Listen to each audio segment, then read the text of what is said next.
which is basically means the rebirth. And it truly was the rebirth of society. Because society needed a rebirth after going through the Middle Ages, because men did not want to be there. Anyway, it's called the Age of Reason, or the Age of Enlightenment.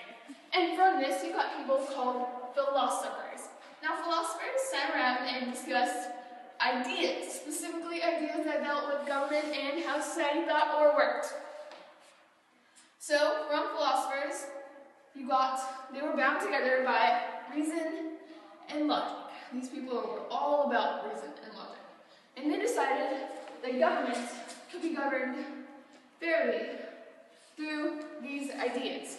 And they also thought that normal people should have more power. Whether that's a good idea or not, I don't know.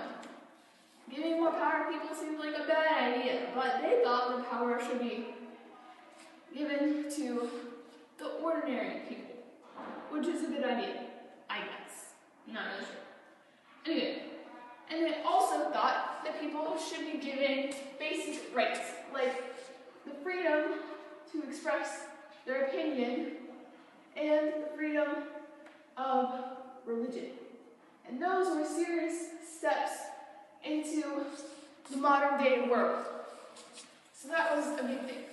And one of the biggest philosophers, you may have heard of him, you may have not, but his name was Rousseau. And he gave rise to the idea of the social contract. And this contract said that the people agreed to be governed by the general will. So, one thing that happened was the Protestant Reformation. And that was pretty cool. So, the Catholic Church was pretty corrupt, according to some people. And a lot of people would agree with that. And they were also moved from their main base to a city in France, which made them look weak and violent. There were also 2 popes, which made everything more confusing because, which pope was the real one? Which one are we supposed to follow? And no one knew anything. And so, this man, named Martin Luther, put his 95 Theses on the board. And that started everything. So, in 95 Theses, mainly criticized the church's abuse of selling artifacts, and also papers that release you from your sins for money. He disagreed with that, and he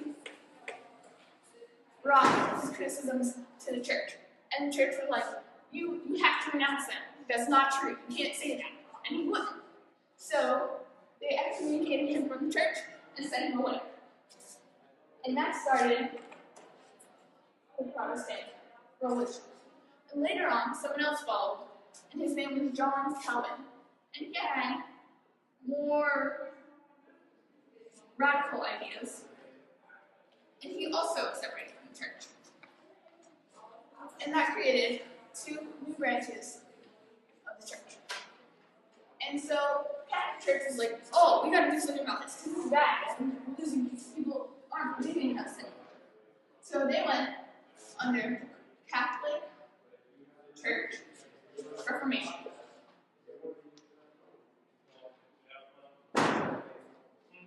So, some of the things that they did was they tried to get rid of most of the corruption. They sponsored religious art, which gave rise to the rock movement. And they did other stuff to try to gain back followers from the Protestant church. And then something happened. The 100 Years' War occurred, which divided Europe for about 100 years. So the Catholic Church wanted to stop the spreading of Protestantism. And so, in response to this war, which basically split Europe in half, all the Protestants on one side, and all the Catholics on the other, except for France, because France, for some reason, sided with Protestants for political reasons. So, you had England and other people on one side, and you had parts of Germany and parts of other people on the other side. In France sided with the Protestant side, even though they were Catholic.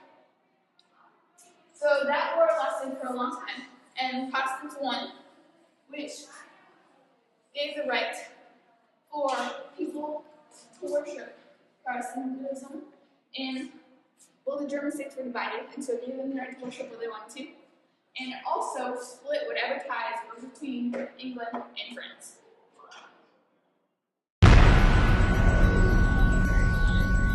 Talk about the age of exploration, which kind of began with Bartholomew Diaz. And without these people, if you live in the Americas or South America, we may not even be here.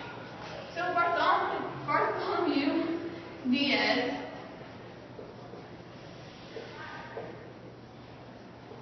went and found the tip of Africa, which they call the Cape of Good Hope.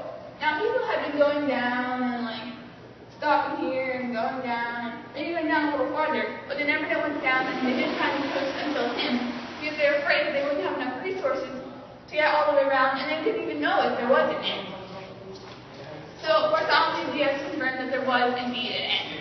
So another guy was Vasco da Gama, and he discovered the route to India around Africa. So he went around Africa and out to India. And he came back with a cargo hold of about 5,000 times more than his original cost. So that was pretty cool. And then, of course, someone everyone has heard of is Christopher Columbus. You know,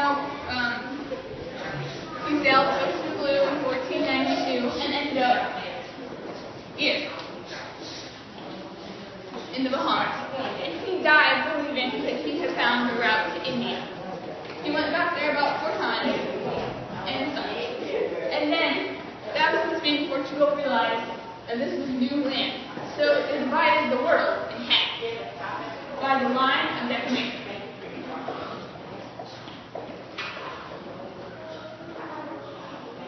So Spain got all of North America and most of South America except for Brazil. And Portugal got to keep Eastern North Africa and Brazil.